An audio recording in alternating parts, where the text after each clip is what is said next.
Barad-dûr was the greatest fortress ever built in Middle-earth.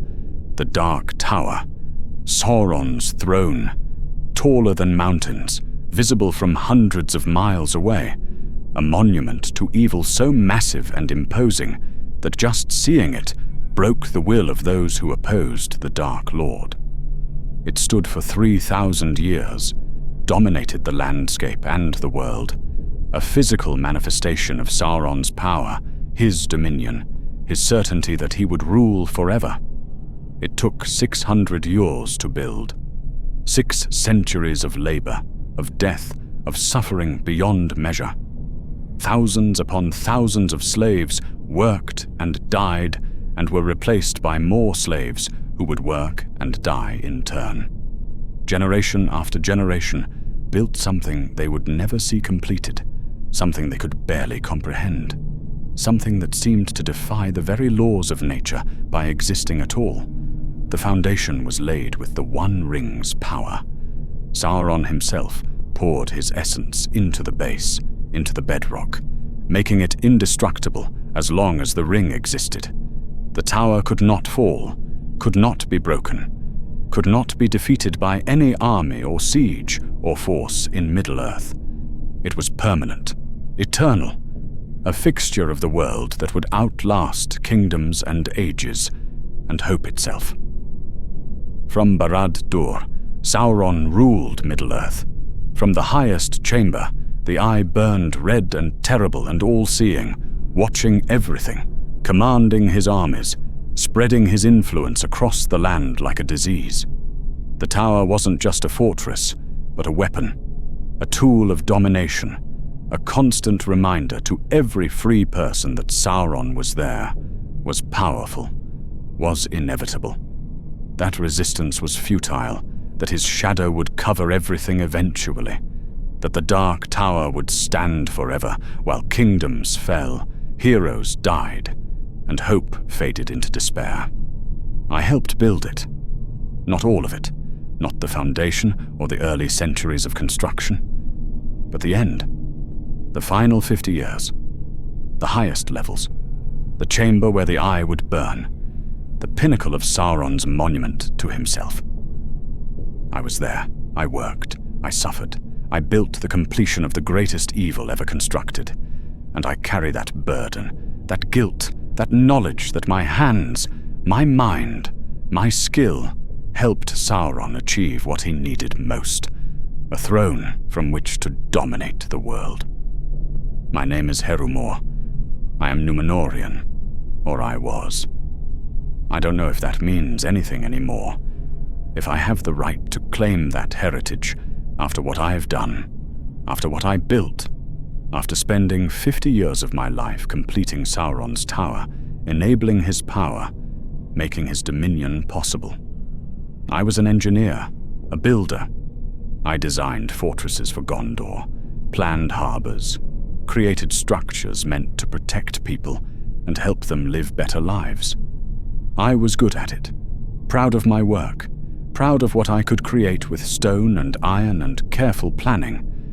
I believed my craft was noble, that building was an art, that creating things that would last beyond my lifetime was the highest calling a man could have. I was right about one thing. What I built lasted far beyond my lifetime, will outlast me by millennia. But it's not noble, not art, not anything except evil given form. The Dark Tower, Barad-dûr, my life's work, my greatest achievement, my eternal damnation. This is what happened. This is what it cost. This is what I did to complete Sauron's monument. And this is why I can never be forgiven. I was captured on a normal day while working on a harbor in southern Gondor. I was designing reinforcements for a seawall, planning improvements that would protect ships during storms. Normal work, peaceful work, good work. The kind of thing I'd spent my life doing. The kind of thing I thought I'd keep doing until I was too old to hold a measuring tool or draw a straight line. Then Sauron's forces came, raiders from the east, men who served the Dark Lord willingly and eagerly, believing in his promise of power and dominion. They swept through the coastal towns like a plague, killing and burning and taking what they wanted. But this wasn't random violence or chaos. It was organized, purposeful, selective. They were looking for specific people with specific skills: engineers, masons, architects, craftsmen who knew how to build, how to design, how to create structures that would stand against time and elements and siege. They took me and killed the workers around me. They killed the soldiers who tried to protect us, killed anyone who resisted or looked like they might be more trouble than they were worth. But me and a dozen others like me, they chained together in a line and marched us east, away from the harbor, away from Gondor, away from everything I'd known, toward Mordor, toward Sauron, toward a fate I couldn't imagine but already feared with every fiber of my being. The march took months. We walked across plains, through mountain passes, into lands I'd never seen and never wanted to see. Dark lands, corrupted lands, places where Sauron's influence had poisoned the very earth and made it hostile to life and hope, and anything except suffering and service to the Dark Lord.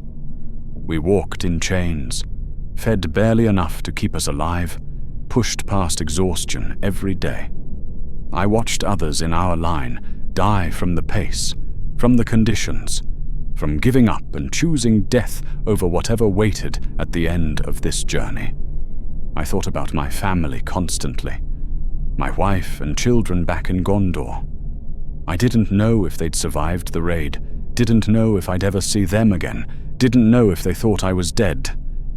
I hoped they did think I was dead. I hoped they weren't waiting for me, weren't holding on to hope that I'd return, because I knew even then that I wouldn't. That whatever I was being taken to do, wherever I was going, I wasn't coming back from it. Not the same man. Probably not at all. And then I saw it. Barad-dûr. The Dark Tower. From miles away, days of marching away, I could see it rising against the sky. Black, massive, impossibly tall. Taller than any mountain I'd ever seen. Taller than anything I'd thought possible to build. A structure so vast, so enormous, so absolutely defiant of nature and reason that just looking at it made me understand what I was walking toward, what I was going to be forced to build, what waited for me at the end of this terrible journey. 550 years of construction, generations of slaves, countless deaths, unimaginable suffering, all of it visible in that tower, in its height, in its dark perfection, in the way it dominated the landscape and the sky and everything around it. This wasn't a fortress. This was a monument to Sauron's power, to his will, to his absolute certainty that he was greater than anything or anyone or any force in Middle-earth. And it was unfinished. The top levels were incomplete, the pinnacle not yet built, the Eyes Chamber still just plans and dreams in Sauron's mind. That's what I was brought to complete. That's what my skill, my knowledge, my Númenórean engineering expertise was going to be used for. To finish what had taken 6 centuries to build, to put the final touches on the Dark Lord's throne, to make Sauron's monument complete and perfect, and ready to dominate Middle-earth for all time. We entered Mordor, and I felt the wrongness immediately. The corruption. The land itself was poisoned by Sauron's presence, by his power, by 600 years of his malice soaking into the stone and earth and air. Nothing grew here. Nothing lived that wasn't forced to, that wasn't created or corrupted or enslaved. Just ash and rock, and the constant smell of sulfur from Mount Doom in the distance. The sky was dark even at midday, with clouds of smoke blocking the sun and creating a permanent twilight that made time meaningless, that made days blend into nights without change or relief or anything except the grinding certainty that this was Mordor, and you were in it, and you would probably never leave. The camp at the base of Barad-dûr was massive beyond comprehension. Thousands of slaves, tens of thousands maybe. I couldn't count them all and wouldn't have wanted to. They were everywhere, working and dying and being replaced. A constant flow of humanity being consumed by the tower, fed into it like fuel, like the building itself was alive and demanded blood and suffering to grow and rise and reach completion. I was separated from the others I'd been chained with and taken to a different area. The overseers looked at me differently than they looked at common laborers, with interest, with need, with the understanding that I wasn't just muscle and endurance, but skill and knowledge, something they couldn't easily replace if they worked me to death in the first week. "You're an engineer," one of them said. Not a question, but a statement. They knew, had known when they took me. Númenórean trained. You know how to build, how to design, how to make structures that stand. "Yes," I said. What else could I say? Lying would get me killed. Refusing would get me killed. I had one choice, one path forward. Cooperation, survival, building what they needed me to build, or dying. And I wasn't ready to die. Not yet. Not like this. Maybe that makes me a coward. Maybe I should have chosen death, should have refused, should have denied them my knowledge and skill and contribution to this abomination. But I didn't. I chose to live. And in choosing to live, I chose to serve, to build, to become complicit. They took me to the design rooms, chambers inside the lower levels of Barad-dûr, where plans were kept, where the original architect's work was stored, where decades of modifications and adjustments and improvements had been documented by engineers who'd been captured and enslaved and worked and died. I saw their notes, their calculations, their desperate attempts to solve problems that seemed unsolvable, to build higher than physics said was possible, to create a structure that defied every principle I'd been taught about weight distribution and foundation stress, and the limits of stone and iron and mortal craft. But it was working. The tower stood and rose higher every year, held together by something beyond normal engineering and natural law. The foundation, they explained, was special. Sauron himself had laid it, had poured his power into it through the One Ring, had made it indestructible and unbreakable and eternal. As long as the ring existed, the foundation would hold and support any weight, any height, any ambition. The tower could rise forever if Sauron willed it, could reach the sky, could pierce the heavens, could become something beyond a building and transform into a physical manifestation of the Dark Lord's dominion over reality itself. My task was clear. Finish it. The top levels, the final 5 or 6 tiers, the pinnacle, the chamber where Sauron would place his eye, where he would watch and rule and radiate his power across Middle-earth like light from a lighthouse. Except this light was darkness and corruption, and the end of hope for anyone who saw it and understood what it meant. I studied the plans and understood what needed to be done. I saw the problems the previous engineers had struggled with, saw their solutions, saw where they'd succeeded and where they'd failed and where they'd died trying, and I began to work. Not because I wanted to, not because I believed in it, but because refusing meant death or torture or watching everyone I'd ever known hunted down and killed slowly while I was forced to watch. Sauron's overseers made that clear, made it absolutely and terrifyingly clear that I would build, that I would use every bit of knowledge I possessed, that I would complete the Dark Tower, or I would suffer in ways I couldn't imagine, and then build it anyway, after the suffering, after the breaking, after everything I was had been destroyed.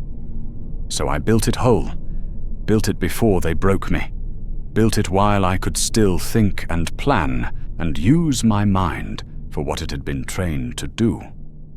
And I hated myself for it. I hated every calculation, every design, every solution to problems that should have been impossible. Every time my Númenórean knowledge and years of training and natural talent for understanding structures helped me advance Sauron's tower even 1 inch higher, I hated it. I hated myself, hated that I was good at this, that I was succeeding, that what I was creating was magnificent, even as it was terrible, that some part of me I couldn't silence was proud of the work and satisfied by solving problems, and pleased when my designs worked and stones fit perfectly and my calculations proved correct. The first year was the hardest. Not physically, though the work was brutal, but mentally and emotionally and morally. I watched slaves die every day, dozens of them falling from scaffolding at heights that made the falls last long seconds, long enough to scream, long enough to understand what was happening, long enough to know they were dying, crushed by stones that slipped from ropes, worked to death hauling materials up endless stairs, starved, beaten, killed for moving too slowly or making mistakes or looking at an overseer wrong. Death was everywhere, constant and casual and meaningless, except as a delay in construction, a problem to be solved by bringing in more slaves, more bodies, more fuel for the tower's endless hunger. I kept count at first. Every death I witnessed, every slave who fell or was crushed or died from exhaustion or disease or despair. I counted them and wrote their numbers in my mind, like a ledger, like recording the cost of materials. I thought remembering them, even just as numbers, was important, was the least I could do, was some way of honoring that they'd existed and suffered and died, building something they would never see completed, something they would never benefit from, something that existed only to enable their oppression and the oppression of everyone like them across Middle-earth.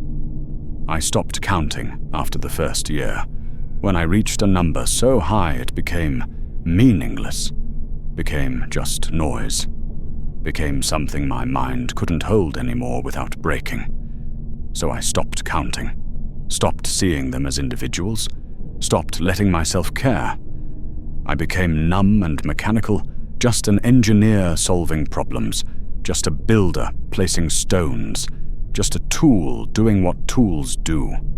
Building, constructing, creating without thought or feeling, or the crushing guilt that came with understanding that every advancement I made, every problem I solved, every improvement to efficiency or design or construction methods meant more slaves would die faster, that I was making it easier to kill them, that my skill was increasing the death rate even as it advanced the tower toward completion. 10 years in, I barely remembered what it felt like to be anything except this. To be anyone except the engineer who built Barad-dûr's final levels. My old life seemed like a dream, a story about someone else, someone who'd lived in Gondor and had a family and built harbors and fortresses for good reasons, for protection, for helping people live better lives. That person was gone, dead, replaced by this, by me, by whatever I'd become. A collaborator, a builder of evil, a man whose hands were covered in blood, even though I'd never killed anyone directly, never pushed a slave off a scaffold, never ordered an execution, never struck anyone in anger or cruelty. But I'd designed the systems that killed them. I calculated how many could work on each level safely, decided which construction methods would be fastest, even knowing it meant higher death rates, made choices, engineering choices, practical choices, efficient choices that killed people. Hundreds of them over 10 years, thousands of them over 20 years. Over 30 years of building while people died around me, and I stopped seeing it, stopped caring, stopped being anything except what Sauron needed. A builder who would finish his tower no matter the cost, no matter the suffering, no matter what it made me. The other engineers died one by one over the decades. Age, accidents, executions when their work failed to meet standards, suicide, madness, death in countless forms. They were replaced when necessary, when their knowledge was still needed.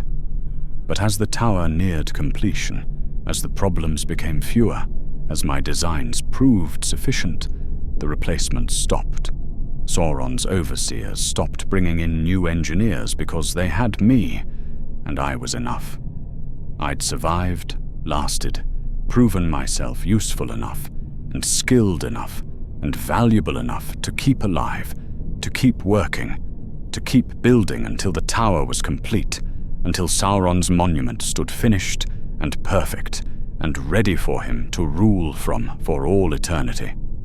I was alone by then, the only engineer left, the only one who understood the complete structure, who knew how every level connected, where every support was placed, how the whole impossible edifice held together. I was 40 years into the construction, 70 years old. Old for a regular man, but I was Númenórean, long-lived and still strong, my mind still sharp, and my hands still steady. I could work for decades more, could see this finished, could complete what I'd spent most of my adult life building, could place the final stone and know that I, Herumor of Númenor, had finished Barad-dûr, had completed the Dark Tower, had made Sauron's greatest monument real and permanent and terrible. The highest levels were the most dangerous work I'd ever done. Not just because of the height, though that was terror enough. Working at elevations where falling meant seconds of screaming before impact, where the wind was constant and brutal and tried to tear you from scaffolding, where breathing was harder and every movement had to be calculated, and one mistake meant death not just for you, but for everyone below if you dropped something. If a stone fell, if any of the massive materials we were hauling up those endless stairs came loose and plummeted down to crush workers on the levels below. But the danger was more than physical. It was the proximity to Sauron himself. The higher we built, the closer we came to where he would sit, where his eye would burn, where his power would concentrate.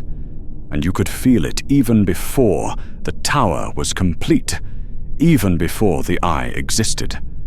You could feel him, his presence, his will, his absolute domination of everything in and around Barad-dûr.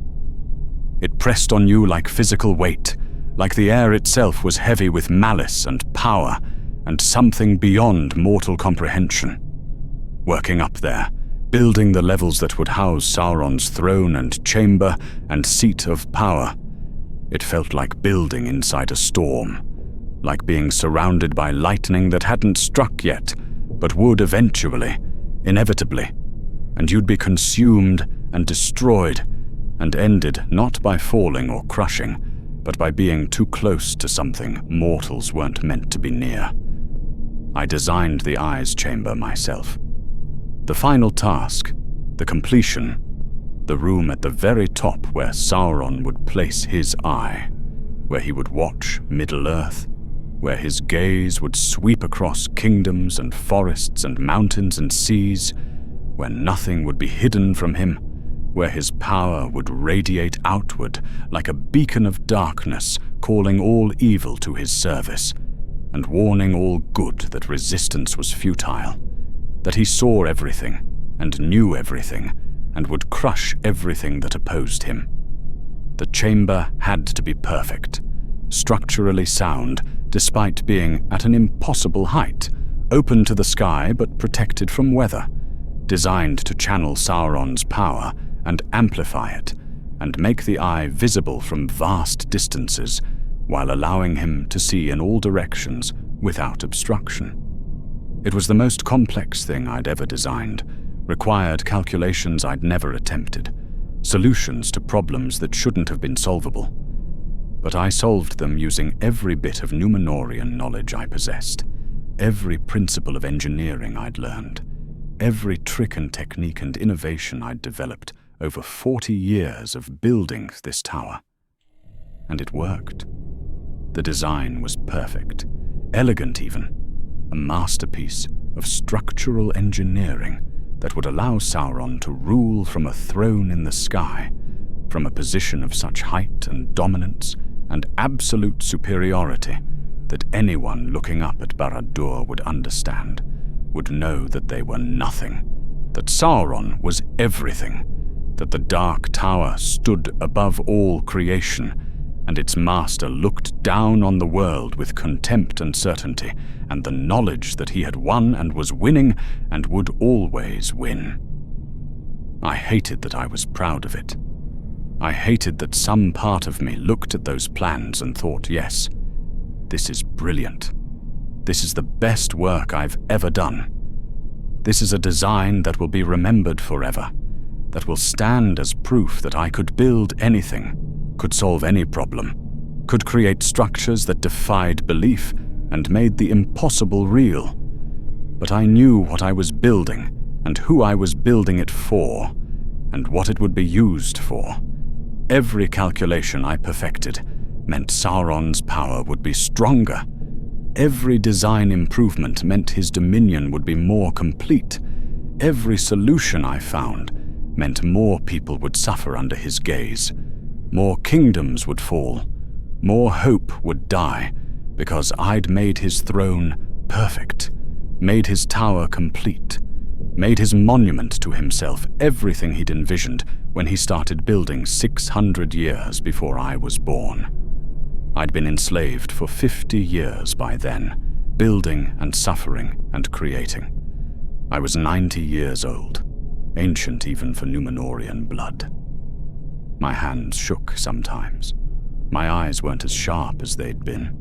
My back ached from decades of climbing stairs and bending over plans and supervising construction at heights that made younger men dizzy. But I was still here, still working, still building because Sauron kept me alive, needed me, wanted me to see it finished, wanted the engineer who'd completed his tower to witness the final moment, the placement of the last stone, the ignition of the eye, the triumph of the Dark Lord made manifest in architecture and power, and 6 centuries of suffering compressed into one structure that would dominate Middle-earth for ages to come.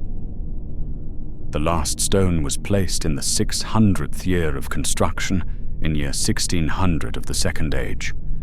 I supervised it personally, climbed to the very top of Barad-dûr, to the pinnacle, to the chamber I'd designed, to the place where the eye would burn and where Sauron would sit, and where Middle-earth would be watched and judged and dominated from on high. The stone fit perfectly. My calculations had been exact after 600 years of construction, and the final piece slid into place like it had been meant to be there since the beginning of time. Like the universe itself had ordained that this tower would stand and be completed, and to fulfill its purpose of enabling Sauron's rule over all creation. Barad-dûr was finished, complete, the greatest structure ever built in Middle-earth. Taller than mountains, visible from distances that seemed impossible, a tower so massive and imposing and absolutely dominating that just being near it made you feel small and insignificant and worthless, like everything you were and everything you'd done and everything you'd hoped to be meant nothing compared to this, compared to Sauron's monument to himself, compared to the Dark Tower that would stand forever while kingdoms rose and fell and generations lived and died in its shadow. Sauron came to the chamber that day. I'd never been this close to him before, had seen him from distance and felt his presence, but never stood before him, never looked at him directly, never been in the same room with the Dark Lord, whose power had corrupted the land and whose will had enslaved millions and whose ambition had created this tower and everything it represented. He was taller than any man, armored in black metal that seemed to absorb light and consume it and make the space around him darker just from his presence. And his eyes burned, not with fire but with something worse, with power and malice and absolute certainty that he was greater than anything in Middle-earth, that he was destined to rule, that this tower and this monument and this throne I'd helped build was his by right and by power, and by the inevitability of his dominion over all creation. "You have completed my tower," Sauron said. His voice was not loud, but it filled the chamber and resonated and made my bones vibrate and my chest tight and breathing difficult. Just his words, just the sound of him speaking was enough to make me understand that I was nothing and he was everything, and this tower I'd spent 50 years building was just the beginning of what he would do and create and achieve. "Yes, my lord," I said. What else could I say? What else was there? I'd built it, completed it, given him everything he'd wanted and everything he'd forced me to create. I was complicit and guilty, a builder of evil who could never be forgiven or redeemed or be anything except the man who'd helped Sauron achieve his greatest architectural triumph. "You will see it work," Sauron continued. "You will witness what you have made possible. You will understand what your skill and your knowledge and your 50 years of service have created." He turned to the opening, the space I'd designed for the eye, the chamber's purpose and reason for existing, and he raised his hand, the hand that bore the One Ring, gold and beautiful and terrible, the ring that held his power and amplified it, and made him nearly unstoppable, nearly invincible, nearly a god in all but name. And the eye ignited, manifested, came into being with red light that burned and pierced and swept across the chamber and then outward across Mordor and the plains beyond and mountain ranges and forests and kingdoms. The eye of Sauron, seeing and watching and searching, the manifestation of his will and his power and his dominion, made visible and terrible and impossible to hide from. Anyone looking toward Barad-dûr would see it and know it and understand that the Dark Lord was watching and waiting and coming for them eventually and inevitably, because his tower was complete and his eye was open and his rule had begun. I watched it happen, watched the eye burn, watched Sauron's power radiate outward from the chamber I'd designed, from the tower I'd completed, from the structure I'd spent 50 years building, and I knew with absolute certainty that what I'd created would enable suffering beyond measure, would allow Sauron to dominate Middle-earth for thousands of years, would make resistance harder and hope dimmer and freedom more distant, because the Dark Lord now sat in a tower that touched the sky and dominated everything, and proved his power was absolute and his victory inevitable. I had built this. I had made it possible. I had taken my skill and my knowledge and my Númenórean heritage and used it to create the greatest monument to evil that would ever exist. And I could never undo it, never take it back, never make it right. The tower stood, the eye burned, Sauron ruled. And I was the one who'd finished it, who'd completed the Dark Lord's throne, who'd placed the final stone and designed the chamber and made it all work perfectly and beautifully and magnificently. My greatest achievement, my masterpiece, my eternal damnation. "You will maintain it," Sauron said, after showing me the eye, after letting me witness what I'd created and enabled. "You know this tower better than anyone. You will ensure it never fails, never weakens, never shows any flaw that might suggest my power is anything less than eternal. I understood immediately. I would not be freed or killed or released from this. I would live in Barad-dûr, in the tower I'd completed, watching it serve its purpose, watching Sauron use it to dominate and rule and spread his darkness across Middle-earth, while I existed in the lower levels as a prisoner and a servant, and a permanent reminder to myself of what I'd done and what I'd built, and what I could never escape. Years passed after that.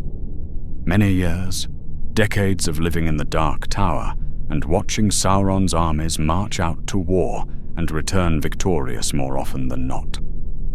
I watched kingdoms fall and resistance crumble, and the free peoples of Middle-earth slowly and inevitably lose ground to the Dark Lord, whose seat of power I had completed, whose eye I had given a chamber to burn from, whose dominion I had enabled with my skill and knowledge and 50 years of labor. The tower needed little maintenance because I had built it too well, had designed it too perfectly, had used every bit of knowledge I possessed to make it strong and stable and enduring. It stood without effort or repair or any sign that it would ever fail or fall or show weakness, because the foundation was laid with the ring's power, and because Sauron's will permeated every stone, and because I had been too skilled and too knowledgeable and too cursedly good at my craft to create anything less than perfection. I grew truly old as the years continued, past 100 years, and then past 110, and then 120. Ancient even for Númenórean blood, my hands that had drawn the plans and supervised the placement of the final stone shook constantly. My eyes were dim, my back bent, my legs weak. I was dying slowly and fading, and becoming less, waiting for the end that I knew was coming, and almost welcomed, because living in Barad-dûr and watching it serve its purpose, and knowing what I'd done, and what I'd enabled, and what I could never undo, was a torture worse than any physical pain. It was the knowledge that I had built evil's throne, that I had been complicit, that I had chosen survival over resistance, that I had created something that would outlast me by millennia and would enable suffering beyond measure for all that time. Sometimes I climbed to the upper levels, to the Eye's chamber, to the place I'd designed, to see Sauron there, sitting and watching and ruling, using the space I'd created exactly as I'd intended when I drew the plans and calculated the sight lines and designed the chamber to amplify his power and make his dominion visible across Middle-earth. It worked perfectly. My design, my creation, my sin worked exactly as I'd planned, and that knowledge was worse than any punishment Sauron could have devised, worse than torture or execution, because I had to live with it, had to know that I was responsible, that my skill had made this possible, that without me, and without my knowledge, and without my 50 years of work, Barad-dûr might not have been completed, or might have remained unfinished, or might have been less than what Sauron needed, less than what would enable his dominion for 3,000 years. But I had completed it, and made it perfect, and Middle-earth would pay the price, was paying it, would continue to pay it for ages to come. I died in the 130th year of my life, old and broken and consumed by guilt and shame and the knowledge of what I'd done. I died in Barad-dûr, in the tower I'd completed, in the monument to evil that I'd helped build, and my last thought was a prayer, a desperate and hopeless prayer that someone, someday, would destroy it, would end what I'd created, would break Sauron's power and tear down the Dark Tower and make certain that my work and my skill and my achievement would become dust and ash and forgotten. I didn't know if it would happen. I didn't know if anyone could destroy Barad-dûr. Didn't know if the ring would ever be unmade, if the foundation would ever fail, if the tower that seemed eternal would ever fall. But I hoped desperately and absolutely that it would. That someone braver than me, and stronger than me, and better than me would do what I should have done, would resist and refuse, and choose death over complicity, over building, over enabling evil, no matter the cost to themselves. I died hoping, and I died knowing that I would never be forgiven, that what I'd built was unforgivable, that my choice to survive and to build and to complete Sauron's tower rather than refuse and die was a choice I would carry forever, even in death, even beyond death. The knowledge that I had completed Barad-dûr, had placed the final stone, had designed the Eye's chamber, had made Sauron's monument perfect and eternal and terrible. That was my legacy, my life's work, my greatest achievement, building evil's throne, enabling darkness, creating something that would stand for 3,000 years and enable suffering beyond measure across all of Middle-earth. I built Barad-dûr, the Dark Tower, Sauron's seat of power, the greatest fortress ever constructed, the monument that would dominate the world for ages.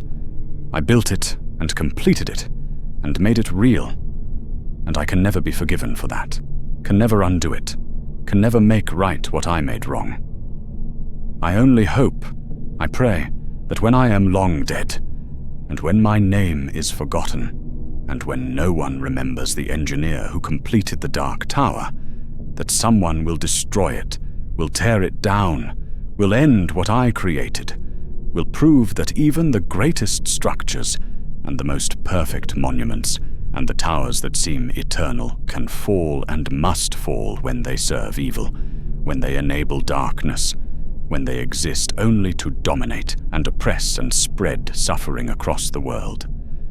I built Barad-dûr, and I hope, with everything I am and everything I was and everything I could have been, that it has fallen, that the ring was destroyed, that the foundation crumbled, that the Dark Tower collapsed into dust, that my greatest work and my masterpiece and my eternal shame is gone and ended and unmade as it should be, as it deserved to be, as I deserved to see but never did.